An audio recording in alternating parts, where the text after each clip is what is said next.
The topic of this video is Reading Data into SAS, Part 1. Here is the graphic I showed in the introductory lecture. This week we will focus on how we take raw data that got entered into the computer and bring it into SAS to create a SAS dataset that can be used for analysis. There are two sources for raw data. In-stream data is where you actually type it into the SAS program. This approach is good for small data sets. The other source for data is from external files. They can be text files, or from a spreadsheet such as Excel, or a database like Access or Oracle, or there can be a SAS dataset, which we will be talking about later in the class.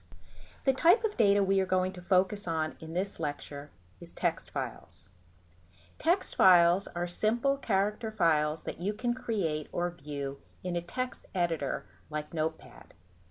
They also may be created as dumps from spreadsheet files like Excel. Text files can be delimited data, where variables are separated by some special character, such as a comma, or they can appear in fixed positions, where data is organized into columns. The following slides show how data may look in a text file. Here, spaces are used to delimit or separate free-formatted data. This is the most common way you will type the data directly into your program. There are 5 variables here and 5 observations. The variables are clinic, diastolic blood pressure at 6 months, systolic blood pressure at 6 months, diastolic blood pressure at 12 months, and systolic blood pressure at 12 months. Note here that if the data is missing, it is indicated by using a period. Here we see the same data separated with commas. Note again that missing data is identified with a period. Here we see the same data, but note the missing data is identified by multiple commas. This type of file is called a CSV file, and it's easily produced in Excel. For column data, a codebook is necessary for you to know the starting and ending positions of each variable. You will need to instruct SAS on the positions of each variable. For in-stream data, data that you type within the program, you will need 4 statements to instruct SAS that the data has been entered directly into the program.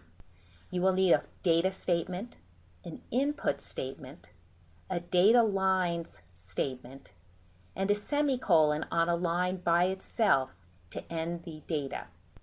You can also have an in-file statement used with in-stream data to indicate certain options, but it is not required. The other statements, the data, input, data lines, and semicolon, are all required with in-stream data. When data comes from an external file, there are 3 essential statements required to instruct SAS how to access your data. Again, you will need a data statement.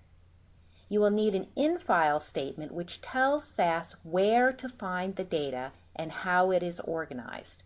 And you will need an input statement to tell SAS which variables to read in. The SAS demonstration video, Reading Data 1, provides examples of programs that read text files that are in-stream data and programs that access data from external files.